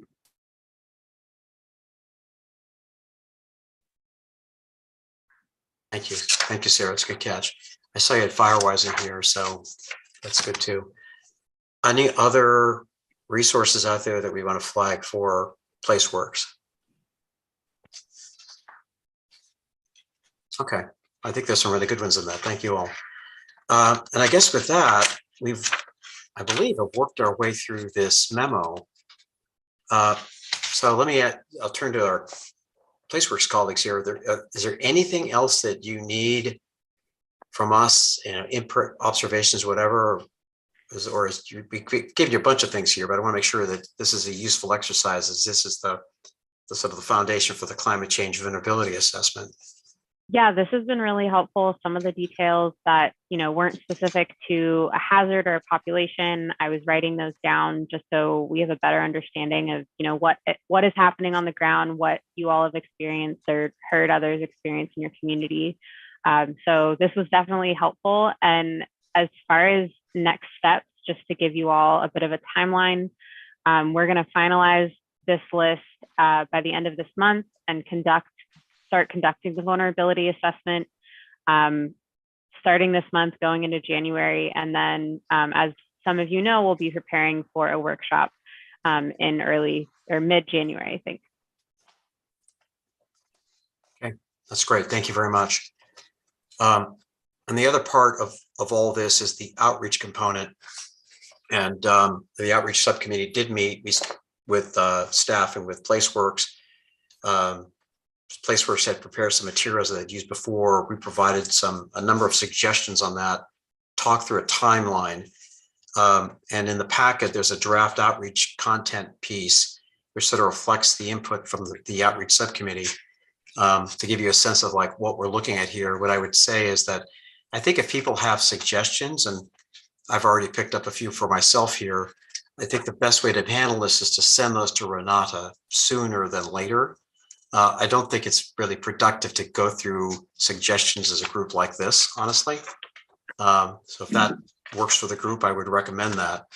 And I think the idea is, and this goes back to the calendar, which is also in the packet, was a key event for us working with staff and PlaceWorks is this virtual community workshop, which is targeted for January 24th. And so a big part of the outreach work is driving people or enhancing awareness of that workshop. And then there's a following one in March. So you can see from the calendar, the idea was to sort of get out an email blast this week before we get to the kind of the Christmas period, Christmas and New Year's, where people likely won't be paying attention to the safety element. And then after that, getting out a piece that would likely be a postcard mailer, some additional email outreach as people are maybe beginning to tune into January. All the idea being to, again, enhance awareness about the January 24th session, and where all of us have our respective networks, whether they're a neighborhood or an organization, Rotary, whatever, getting the word out so we can try to enhance community participation, because we're a microcosm of this community, and we're trying to sort of like get as many people dialed into this as possible, because the safety element is very important. So I think that's my broader overview of the outreach side, and there are other folks on the outreach subcommittee. I want to make sure if I've missed something that you have a chance to sort of like let the group know as well. Any other items that I may have missed? I'm looking at on the screen here for outreach subcommittee members. Carol, I see you, but I want to make sure that whether it's Chris, okay, I got Chris, anyone. And so Chris, I want to go with you, and then any other members of the subcommittee, and then Carol, I've got you up. So Chris, please go ahead. Oh, yeah, I just wanted to say, I thought that we had all submitted our draft comments, and the product that came back from Renata is really great. The idea of, slowly introducing these concepts, I think is really good. And I believe that we do have enough time for people to get ready for a January 4th meeting for the public. So, I'd be happy to do anything that's needed to, bang the gong around the community and get people to come to it, because I think it's important. Thank you, Chris. And Carol, do you have a question? No, I wanted to introduce the what was sent out about the commission meetings. Is this the time, or? Let's see. I think Renata sent out all the commission meeting dates and GPAC, the chart. right. I think maybe we picked that up in housekeeping. No, this is we're brand on new. This just came out today. Yeah. Renata asked me to. So this is a concern that Carol had raised previously about commission representatives being able to bring a topic to their commission and bring feedback back. Okay. I would like to just open the floor to Carol if she has any suggestions on how to address that timing conflict. This is related to the safety element, so we're under the topic. Okay. Yes. Great. Yes. Carol, please go ahead. Well, it's related to the safety element, but also to all the meetings probably from now on, if GPAC keeps their same meeting schedule. So you all got the meeting schedule for the year of all the commissions. And looking at the GPAC meetings, you will see there is not one of the commissions that can give feedback to GPAC at the time that GPAC would like the feedback, okay? None of the meetings coincide with getting the material from GPAC in time to put on their agendas. None of them. There's only one in January under transportation, the meeting on the 18th. They will have everything in time for their agenda. And the Youth Commission on the 14th of August. So my suggestion would be that GPAC just be open. If you have a meeting like on March 21st, let's say, and you are going to put together all the feedback from the workshop, or I should probably say February, or from any outreach you're doing, that before you put all that outreach from the public and the neighborhood together to make a final document, you be sure to not do that until you have gotten the commission feedbacks. That's what I'm saying. You need to see when, because I know Park and Rec we wrote a letter during the housing element that never got answered or into the GPAC's deliberations, because I think it came 2 meetings after the GPAC meeting, because it was not on we could not get it, the GPAC material in time to put on our agenda, so it had to go on the next month's agenda. So you didn't get it till the GPAC meeting on the 3rd month, I think it was. So I just think the GPAC committee, who's ever doing the agenda or putting together the final report, needs to be aware of commission feedback and when it is going to be received. I don't see any other way to really handle it. So I note that the safety element, we've got 2 bites at the apple on that under the schedule. The first is March 21st and then April 18th. So maybe to the extent that we could pick up commission comments during that interval, then they could be considered. The alternative, and this is something I'll have to punt to the new chair, is that we add another meeting. That might be one way to do it, to make sure that we could all comments in from their respective commissions. If we can't do it between the March and April meeting. So that may be something to sort of like take a good look at. And Carol, really, I do appreciate the work that you did to sort of line up the commission schedule, because we want to make sure that we pick up the input from the commissions, because it's been very helpful in the work we've done thus far. So I think that's something to do, is just to mesh these schedules together to make sure we don't have a drop in there. So I think we'll, oops. Yeah, thank you. I think it's important to, that's half of GPAC. And if you are not considering the input from the commissions, it's the input is only then from half of your committee members on GPAC. Right, and that'd be a big miss. So thank you. And again, Carol, thanks for going through all that.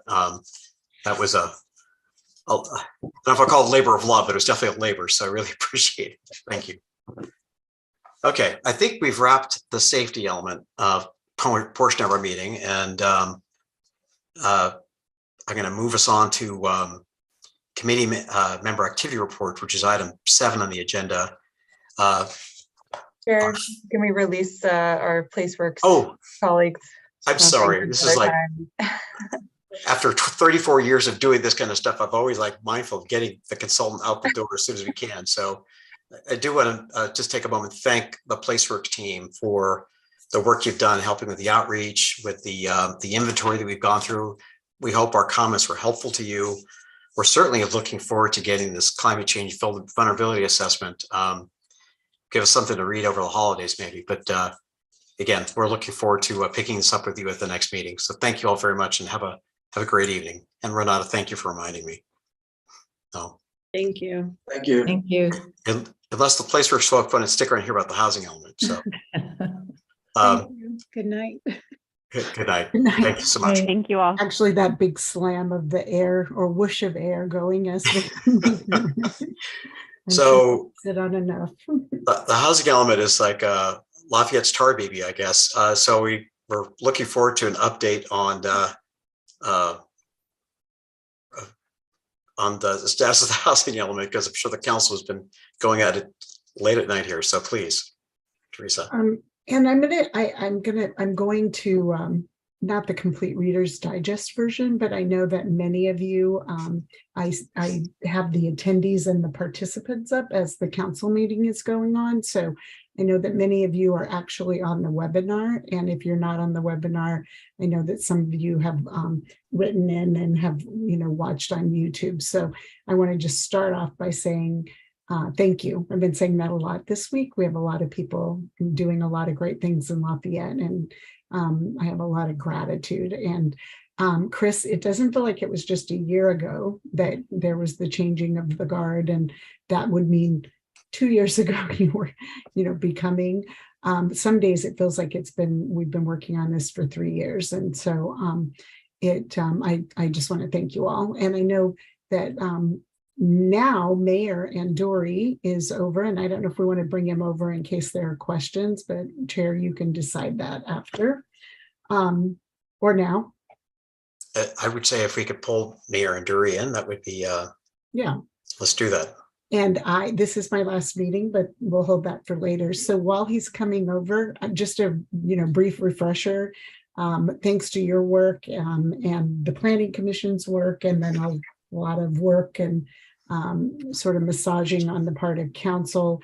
The City of Lafayette submitted our first draft on June 30th, 2022, and then things seemed sort of quiet during that time frame while HCD did their review, and on September 29th, almost to the 90 days, sent back a 13-page comment letter.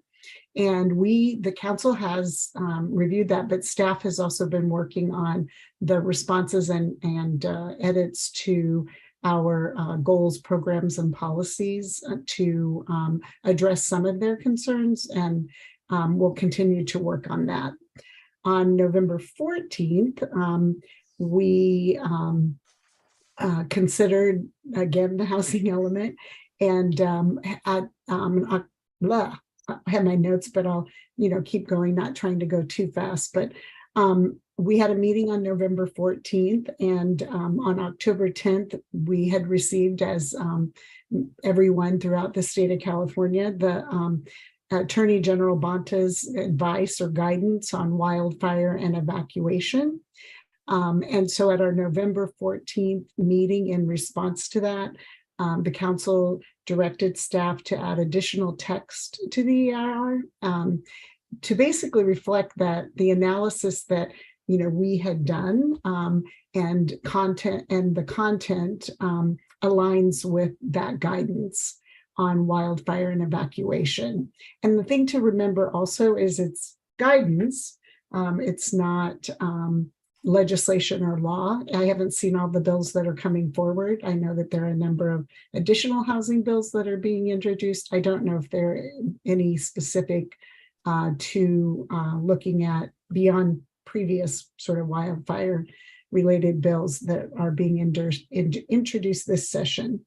We also, at that time, again, on some of the guidance in the Attorney General's guidance on wildfire and evacuation, revised the project description in the final EIR to eliminate new housing development in our very high fire hazard severity zones.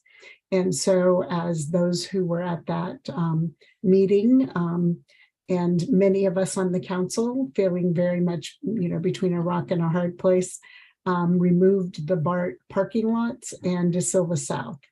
And so that was the very big change, and the reasons for that I'll go into just a little bit more, but it really had to do with well, I'll go into that in a moment. In also at that time, so taking those out required us, and I know all of you have looked at that spreadsheet of all of the opportunity sites over the last 2 years. I really appreciate those of you who dug into that spreadsheet and worked with staff to make sure that every mathematical formula and cell was right. And so we decided to move forward with opportunity sites in a downtown only scenario, asking staff to come back with options that step down the density from the freeway southward and attempted to address the Chamber of Commerce's concerns. And some piece of this to Anna and the Planning Commission's work, that was some of the partial recommendations that had been parts of the recommendations that had been in the Planning Commission revisions of what GPAC had submitted. Doesn't completely come out exactly that way. Staff went back, and on November 28th, we considered the matter again, looking to provide direction to, we directed staff to also look at, again, very strongly, every council member, how to address the chamber's concerns. So on November 28th, the council then considered the matter again and were asked to provide direction to staff on the housing element implementation programs and the changes. So staff had made changes relative to the HCD's comment letter and also their continued work. And we looked at programs within the plan, implementation plan, to include or to exclude and to strengthen, and also on timing. One of the things in the HCD comment letter was that they didn't want, we will study, we will, take this amount of time, as you all had been through all of that language as well. And I want to also say thank you to Renata, Diana, and Greg, who have been early on trying to say that some of these things were going to come back and we were going to have to do them and to look at revising them. So some of what they had recommended early on, we're now moving back in. So having tighter timelines and a schedule over the next 8 years on when we're going to do these various programs. So that, excuse me, at that meeting, we then provided additional direction to staff on those programs, and staff had come back with an option A in the downtown only scenario and an option B.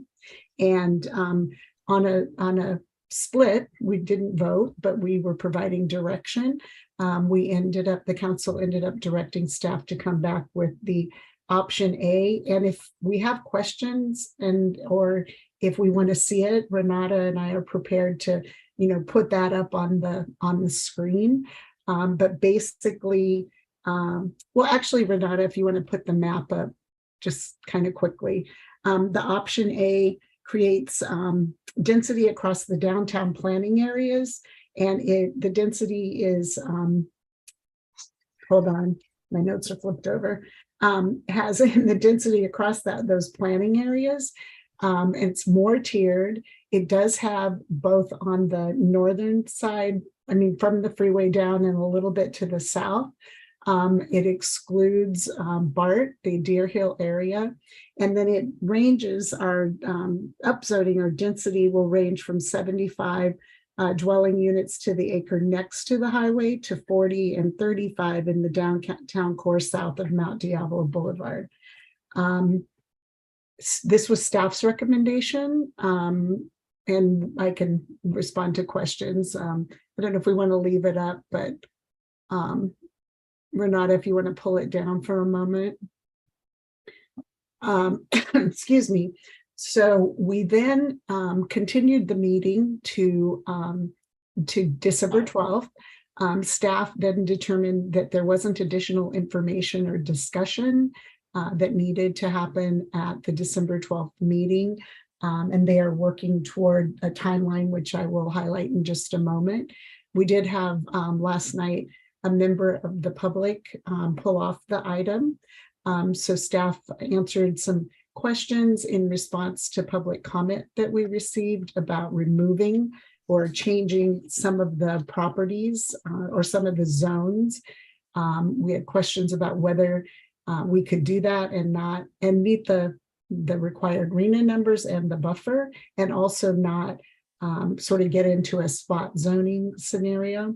We also sort of at the not completely 11th hour, but received a very extensive letter and analysis from a attorney firm representing a housing action coalition in the Bay Area, talking about some of the opportunity sites, and you'll all appreciate this from over the last couple of years, but that are they really realistic? I mean, will they, do they contain businesses that are not likely to, you know, move during that time?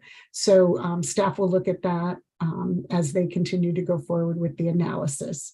The timeline from here, and I am breathing, by the way, in between these statements. The timeline from here is that the staff will come back to planning, and I'll just note that it is required that planning and city council look at it and separately. And so working into this timeline, planning will look at it on January 3rd, right when we come back in the new year. And they will review the revised draft housing element. Then on January 23rd, the city council will, this is the timeline, certify the environmental impact report, review the revised draft housing element. And then on January 30th, we will have a special meeting where we will adopt a statement of overriding considerations, CEQA findings, and mitigation monitoring and reporting program, and adopt the housing element update to be submitted by January 31st. And so before I open up for questions, I want to talk about some of how we got here, at least in this last month. And I want to thank still getting used to this. Now I want to thank Mayor Anduri for his thoughtful questioning and leadership through our discussions over the last month or so. It seems longer, but one of the things that if we don't have a certified EIR, we cannot approve our housing and adopt our housing element, period. If we change the impact in the EIR that we've certified into significant, the EIR has to be recirculated. If we include any of the very high fire hazard severity zones, such as BART and Da Silva, the EIR has to be revised and recirculated. If the EIR is recirculated, we can't make the January 31st, 2023 deadline. And some of the risks associated, I mean, some people will say, so what? Some of the risks associated with that are something called the Builder's Remedy, which is actually part of the Housing Accountability Act. It's been around, you know, for a while, but it allows developers to submit a project that is affordable, somewhat affordable at either 20% low income or 100% moderate income without having to comply with the city's zoning or general plan. The project does, the good news, I guess, depending on who you are, it does have to go through CEQA. So some people are conducting webinars right now calling this the zoning holiday. And so on February 1st, these projects can come forward, and there's nothing that the city, you know, would be able to do. We would have to go through that process. There are examples in areas in Southern California where the city does not have a compliant, because remember, they're ahead of us in their deadlines. does not have a compliant housing element, and developers have brought forward a large number of developments across the city. Other delays or continued delays beyond the January 31st can also impact grants that are tied to having a housing element that is in compliance. And then after May 31st, 2023, a non-compliant housing element can also impact timing for rezoning within the current structure. And assuming you meet all the deadlines, we have 3 years, a city has 3 years. If we go past the May 31st deadline, we end up shortening that to 1 year. And so with that, that's basically in a nutshell how we got to where we are right now. And I don't know if I will get used to this. Mayor Anduri, Carl, has any additional things to add that would be helpful to the discussion?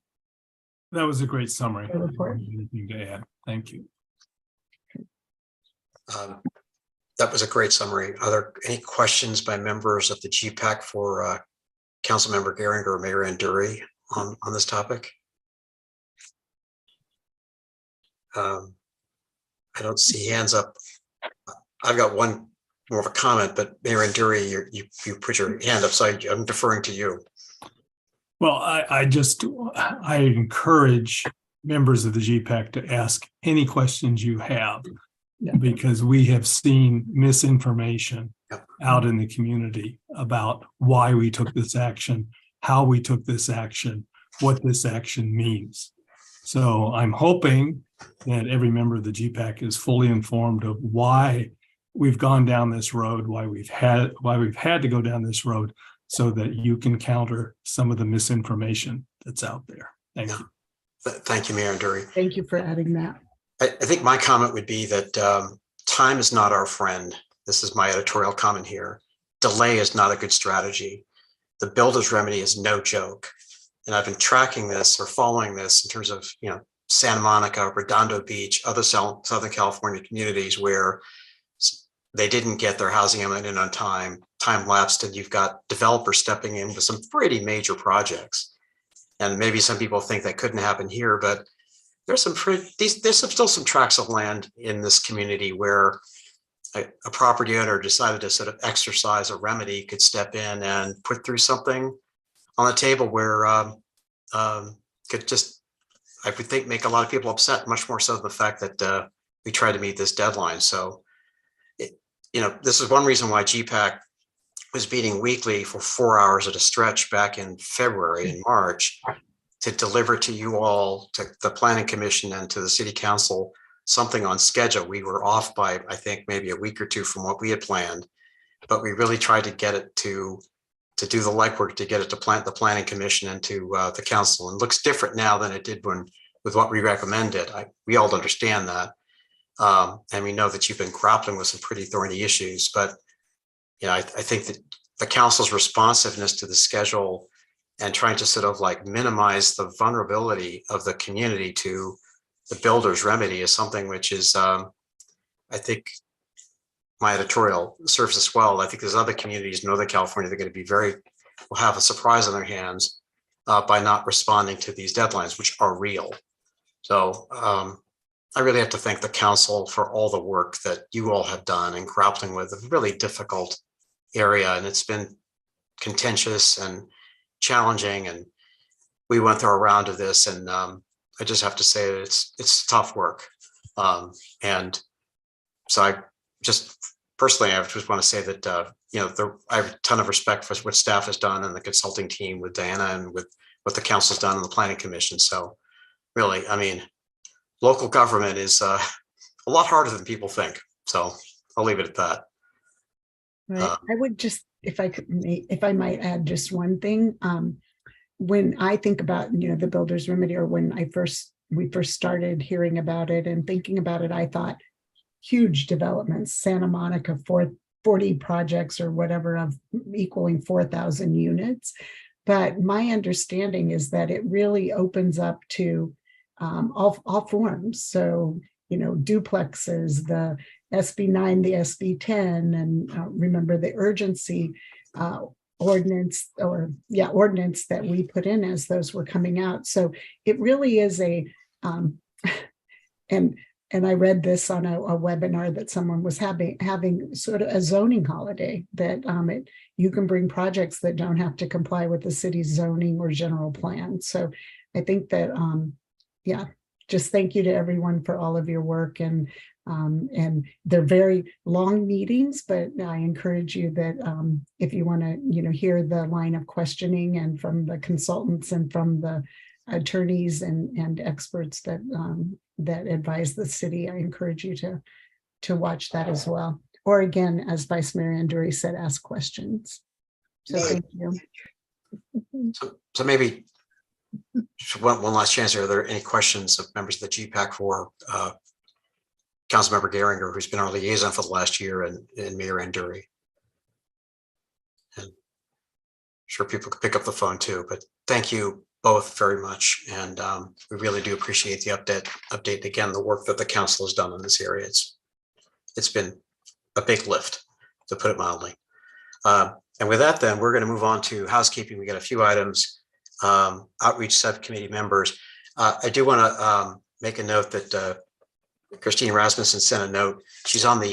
Christine was on the original outreach subcommittee and then doubled down and joined us for the second outreach committee. But now going, I don't know if Christine is still with us or not. She's off. Okay. She is now going back to work full time, and just given her flight schedule that she's piloting Southwest Airlines aircraft, it's just a bit too much. So she's letting this go. And I just want to note, for the public record, to thank Christine for everything she's done on the outreach front, going back to conversations she and I had last fall in 21, and the work she did on the first outreach committee, especially with Chris, sort of putting together a list of stakeholders and outreach points and so on. And it really helped us a lot, gave us a lot of momentum going into the safety element. So this subcommittee now is 4 individuals. What I thought I would do, in as much as we can go to 5 and still observe the tenets of the Brown Act, would be as our new chair, Matt Peaswell, is not a representative of a neighborhood, or rather, he's not one of the neighborhood reps, but he's going to be the chair. I thought it would be helpful to have him involved as a subcommittee as the 5th member, which keeps us within the parameters of the Brown Act and gives him a sense as to what's going on the outreach front. So if one of my final access chair, I'm going to pull Matt in unless he objects to this, to be the 5th member of the outreach subcommittee. And my thought would be to continue chairing it unless the new chair has different thoughts on that front. So, None whatsoever. no, okay. So I wanted to note that. The other is that this is a meeting of transit. Oh, Anna, you've got your hand up. Yeah, thank you. Just really quick. Is Christine unable to stay on GPAC as a whole, or just the outreach subcommittee? Just the outreach subcommittee, and I called her to make sure, because the last thing I want would be to lose Christine for everything she brings to this group. So she's with us. At least she said through the land use element. So it's probably for another 4 or 5 years or something, I suspect. Perfect. Awesome. The second topic was on transitions, because we are doing a rotation here, and our city council liaison will change per the Lafayette's approach. So I do want to thank our former Mayor Geringer. I have to get used to calling you Councilmember Geringer now, for everything that you've done on behalf of GPAC. And as I worked as chair and in tandem with Matt as the vice chair, it was super helpful to get your perspective at different points. And I just want to know, for GPAC members, members of the public, we have our council liaison. They're just not here at the meeting. They're often a sounding board for us, so we better understand the bigger picture. And I know that Mayor Anduri will be sort of in the loop on that as we go into the year ahead. But I just wanted to thank Councilmember Geringer for everything that you've done to sort of support the effort of GPAC, on top of everything else you had to do last year. So thank you so much. Much appreciated.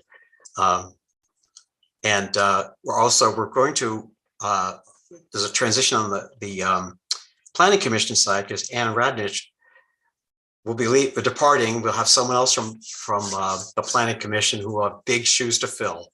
And I really wanted to thank you for being with us through the slog of the housing element, on top of also chairing the planning commission and having a real job. I don't know how you did it. I'm retired and this is enough, but it's like, but thank you so much. Your perspective was invaluable for us.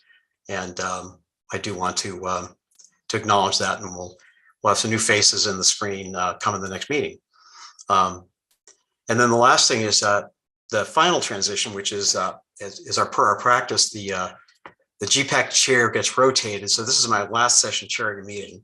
Matt Peace will pick up the baton in January with Stella as vice chair. And I want to make a couple of notes, and I know we're past our 2 hour and 4 minute benchmark, so I'm going to have to indulge me for a second, which is one thing. I really want to thank the members of the GPAC for being such a great team to work with. Your perspective, especially through all the work on the housing element, was just invaluable. It was actually fun working with you all. At some points, it made me think of one of my business school study groups going back decades ago. But it was really a great interaction, and I really wanted to thank you all for being such attentive participants to this whole effort. I also want to thank Matt Peace a lot, because we worked together as a team in many cases. I was sort of following the precedent that Chris Lee set up, where I was her vice chair, sort of her wingman.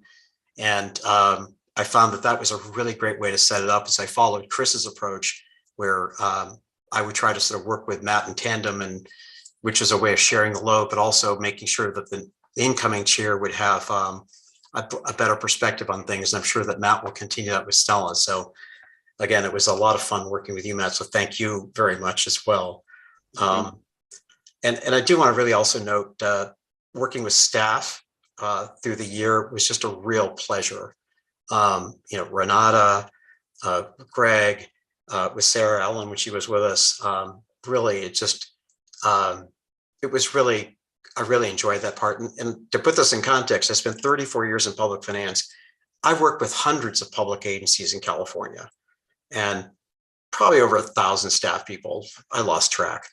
And I have to say that the staff in Lafayette is really great. And I think that, we're small but mighty. And I don't know how much the public appreciates this, but we really have great staff here. And the work from city manager on down, great work by staff. And that was really one of the great pleasures for me in this. So my applause to you all, and really wanted to thank you on that. And then 2 last things. One is I also want to thank the citizens who paid attention. We had a lot of interesting discussions along the way, some of them somewhat contentious on things like the mission statement and the housing element. But the level of the caring that in this community for what we're all about always impresses me. And I always appreciated the input from members of the public throughout the process. I thought it really helped keep us on our toes, but also try to make sure that we really represent what the community is about. And so I think that's something else I really wanted to highlight here, which is one of the attributes that makes this community great. And then one last note, which is I also want to thank my wife, Francesca, for being so indulgent, especially as we were meeting weekly for 4 hours on the housing element. So there are people you don't see on the screen who make a huge difference for all of us. And I want to thank her as my final note. So with that, Jim, thank you guys, because I got this really great delivery today with a really great card and a nice bottle of red wine, which will go with my dinner I'm hoping to have in a few minutes. So thank you all for that. That was very, very kind of you all. I really appreciate it. And Renata, thank you for dropping it off. So, hey, Jim, I know everybody on the team wants to thank you also for the leadership the last year. You led us through a very difficult discussion on housing, and you did it with grace, with intelligence, with humor, and patience. And you have, I got some big shoes to fill to follow the type of work that you've done. So thank you personally for what you've done. And I know everybody on GPAC probably feels very, very similar. So thank you. Indebted to what you did for the last year for us. I'm all for Klimt. No, thank you. I So- just want to echo what Matt said. You took the words right out of my mouth. Really, I think my favorite quality is that you can keep your sense of humor in some of the hardest times. So hats off to you for that. But you ran great meetings. You were prepared. You were organized. You really showed that you had thought about things before we talked about them. You were able to take the workload and spread it around, which is, I guess, the mark of every good leader. I think the committee got closer under your leadership, and welcome back to being a member. Thank you, Chris. Great. I'm looking forward to that. So I think with that, I think we're done. So we're chugging along on the safety element. We'll pick it up in January. I really wish everyone great Christmas, year and Hanukkah and year end, and we'll pick it all up in January. And with that, the meeting is adjourned. Thanks, everybody. Thanks, Happy everyone. holidays. Happy Happy holidays. holidays. Thanks, Thank you, everyone. Renata. Bye. Thank you.